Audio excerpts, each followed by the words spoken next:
我觉得今天这家店是真的把我可爱到了，每道菜用的什么食材都还专门写给你看。在日本有很多这种寿喜烧的老店，真的是非常老的那种，藏得很隐秘就不说了，还很不好约，耍什么大牌啊？又到了吃寿喜烧的日子，今天我们就来一探究竟啊！日本这种贵到死的寿喜烧店都什么样子？予約したの龍です。龍様、はい、お待ちしておりました。どうぞ中。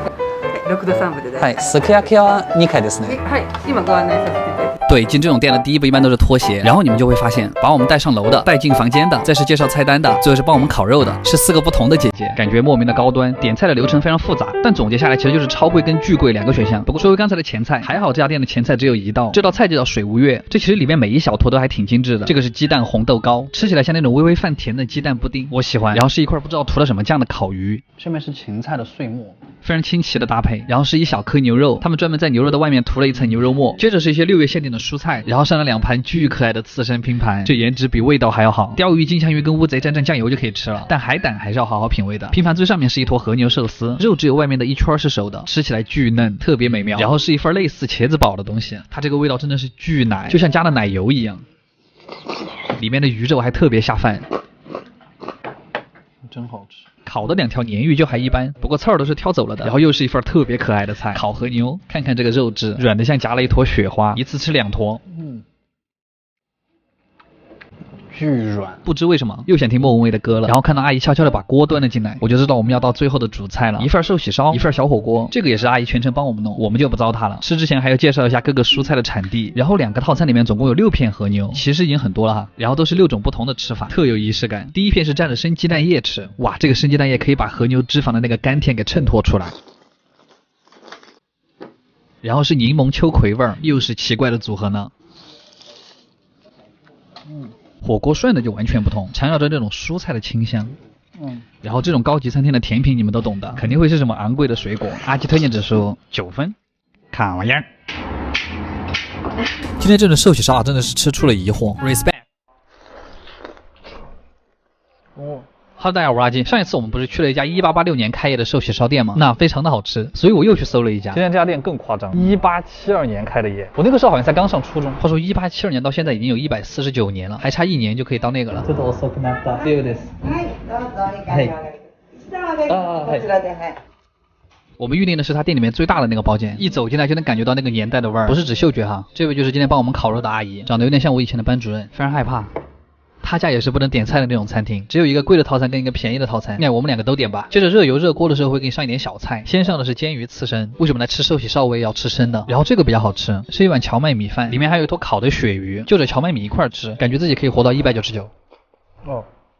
萝卜，它热好锅之后，先会在那个锅里面倒那个寿喜烧的汁，然后就是放牛肉了，接着是开始搅生鸡蛋。反正我们吃这一顿总共要吃8个鸡蛋，那坨牛肉也会一直放在锅里煎，滋啦滋啦的，闻起来味道特别香。煎好之后就会直接泡到蛋液里面，一会儿那个蛋液就会进到肉里面去。第一片是贵的那个，肉会切得很厚，所以你要把它往下按一下，要让它身上带满蛋液，于是你就能感受到2种不同的甜味。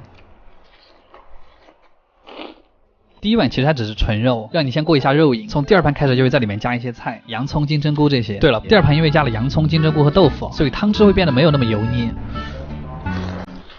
其实你甚至还可以用肉包着豆腐吃。然而我觉得这碗里面魔芋丝才是那个精华，因为它能粘上非常多的蛋液。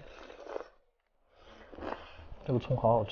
下一碗是金针菇跟茼蒿，茼蒿真的是神啊！它和很鲜的汤搭配在一块儿的时候，就会显得它叶子的味道格外的清香，这个味道真的好上头。再来一口金针菇就着肥肉一块儿吃，冲破香甜的牛油之后，就是金针菇的软脆。吃完这盘，对和牛的欲望也差不多满足了。班主任又打起了蛋来，他会就着刚才寿喜过的汤汁，直接把米饭倒进去煎，然后再把刚才打好的鸡蛋液淋在上面，这什么神仙做法？看着我就饿了。然后3、2、1，开盖。有没有那种像蒸蛋糕一样的感觉？切起来更像蛋糕，米饭跟鸡蛋基本上融在了一块儿，但因为鸡蛋跟那个汁水都是甜的，所以真的还有点腻人。然后就是吃完之后在下楼的时候，老板会把你叫住。我去查了一下这个动作是什么意思，其实大概就是出门保平安的意思，只有在那种很老的店才会有这种动作，长见识了。阿基推荐指数8.5分，卡完。自从上次吃了那家法餐的鹅肝饭之后，现在整个人非常混沌，感觉一周不吃鹅肝那个血压就上不去了。那非常的不合适，所以今天又去找了一家好吃的店。又到了吃鹅肝饭的日子。今天我们也是来居酒屋，就是这家藏在日本地下富人区的店了。6です。さっき電話しました。这家店就是人太多了。那6はどうですか？啊，加克多斯大概的，我看了，我是没有。其实这种店在日本都算是比较高级的居酒屋了，就是各种奇怪的日本酒它都有。我们的小菜是一杯玉米布丁，它是一种又甜又咸的布丁味。还好第二道菜就是我今天特别喜欢的一道菜，鸡汤炖牛舌，它这个也是煮到你一咬就能下来，在嘴巴里一顶就能摊开的那种程度。这真的好大，再搭配着上面那一坨山葵酱。牛舌里面吸的鸡汤几乎在往外喷，感觉自己分泌了一吨多巴胺，太爱了。下道菜是油豆腐包火腿，但是不知道为什么，我现在看到豆腐我就有一种生理反应。直接一口吧。但其实这个味道还挺好，就是有点难描述，很复杂。我觉得厨师应该是把火腿揉到了午餐肉里面，才会有这样的味道。口感是午餐肉，但是味道却是火腿，然后豆腐也会中和火腿的那个咸味儿，好吃哎。然后这个面也是我今天很喜欢的一个菜。妈呀，我发现我真的好花心，它是番茄香肠面，它那个酱里面还有一点百香果的味道，就非常的夏威夷。然后上了一份海胆烧麦，就是肉烧麦上面配了一个海胆。为了不让我的门牙碰掉那个海胆，我努力把嘴巴张到了最大，不过还算好吃。接着是黑松露寿喜烧盖饭，就一小碗，而且上面就一片肉，戳破蛋黄，那个黑松露的味道就跟坚果的味道差不多。用裹满了蛋黄的牛肉卷一片黑松露，是东京墨尔本的味道了。接下来还是牛肉，低温烤制的和牛，是烹饪和牛里面非常常见的一种做法，我们直接跳过吧，因为我们接下来要吃鹅肝饭了。我跟你们说，这个跟法式的鹅肝饭差别真的很大，上面是微甜的照烧酱，这个酱跟鹅肝里面的油水特别配。然后我个人觉得它的点心之笔是下面的白米饭，我第一次觉得米怎么可以这么好吃，原来鹅肝也可以这么家常，实名推荐这个饭。吃完之后来了一份海鲜三拼饭，里面的鱼子酱跟海胆特别好吃，不过也就一小口。然后最后一道硬菜是卤猪排，带筋的那种，这个菜怎么不早点上啊？它菜单上面写的是软骨，但骨头可能已经被高压锅压坏了，真的是稀溜趴。最后的甜品是巧克力熔岩蛋糕，上面也铺了一层黑松露，这才是真正的熔岩蛋糕，非常满足的一天。阿基推荐指数8.5分。看玩意儿，哎，是不是在大家的印象里面，在日本只要是个烧鸟店就会有提灯这个菜啊？但其实大部分烧鸟店是没有这个菜的。假提灯，也不知道为什么国内这么火，而且我最近总感觉因为太过于追求提灯而忽略了很多好店。这个菜不比米其林好吃吗？嗨，大家好，我阿健，又到了吃烧鸟的日子。在日本生活就是当你不知道吃什么的时候，哎，就吃烧鸟吧。我们今天去的这个地方叫四谷，你的名字的取景地其实有点像成都的桐梓林。这个地方藏了好多小店啊，哇，是一条幸福的街区呢。我们今天去的就是这家，有点温馨。我们开始吧。等等，6です。はい、谢谢呢。とサイズリフ2つ。像我这种不怎么挑食的人，当然是厨师长给我什么我就吃什么，也不用选菜，简称我妈咖塞。第一个小菜是蛋黄配韭黄，真的就只有一小口，味道还没尝出来就已经吞了。这啥呀？然后这个是他们家解腻用的小菜，香菇白萝卜。这是一碗开胃用的黑胡椒鸡汤玉米糊，用鸡汤炖的特别鲜。虽然想厚着脸皮再要一碗，但是我不敢。然后千呼万唤始出来，一盘生肉端过来。生肉环节，这一盘的难度真的很大，里面有鸡胗、鸡肾、鸡心、鸡腿肉、鸡胸肉，哇，一夹鸡就要整整齐齐。先来浅尝一口鸡心。我仿佛继承了这个鸡生前的记忆。生肉嘛，谁没吃过？其实蘸一蘸酱油，味道还是没有那么恐怖。这个鸡肾我也吃了，那大妹无语。鸡肝其实还挺好吃的，细腻绵软，送进嘴里还有那种浓密的脂肪感。哇，鸡胗就不说了，在生内脏的衬托下，半熟鸡胸肉是多么的美好。果然吃生肉没有味道就是最好的味道。然后下一盘是个甜品，我的烧鸟什么时候才能好啊？师傅把这个面包烤得特别脆，旁边这个配的是提拉米苏味道的花生酱，咖啡味的脆皮蜂蜜面包。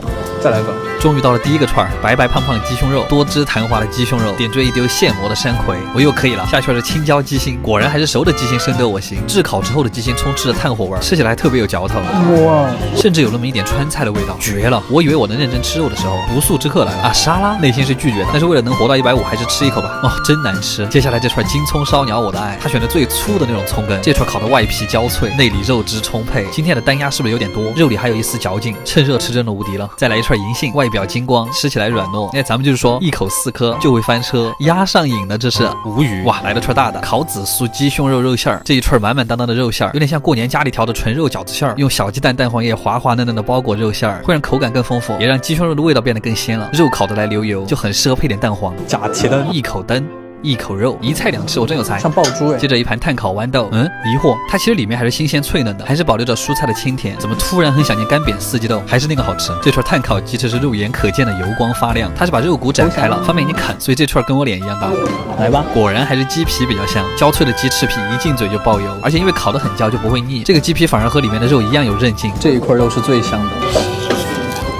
然后上了一碗鸡蛋羹，上面是低温急速冷冻的鸡肝，它吃起来就像是鸡肝味的冰淇淋，真入口即化。吃到底部还有一块很嫩的鸡肉，还有鸡肝跟肉末，因为里面还加了芝士，莫名能吃到一股奶香味，好神奇的口感。今天的味觉新体验。然后是溏心鹌鹑蛋，神奇的是它的溏心是微热的，蛋液还微微泛甜。然后这个串特别怪，它是鸡的食道，鸡的食道有这么长，没吃过的东西还是挤一点柠檬，它吃起来像炸过的鹅肠，又脆又韧，它像是在成都吃火锅会烫的那个贡菜。这一串是鸡的甲状腺，什么呀？怎么越吃越怪？简单的概括一下就是鸡油味的口香糖，反正我我就是嚼不断。最后的主食极其的给力，鸡肉肉末饭，晃悠晃悠的温泉蛋。我们要把整碗饭和匀，送一口满满都是料的饭进嘴，无敌的满足。那个滑滑的蛋液包裹着颗粒分明的肉末，还有香米。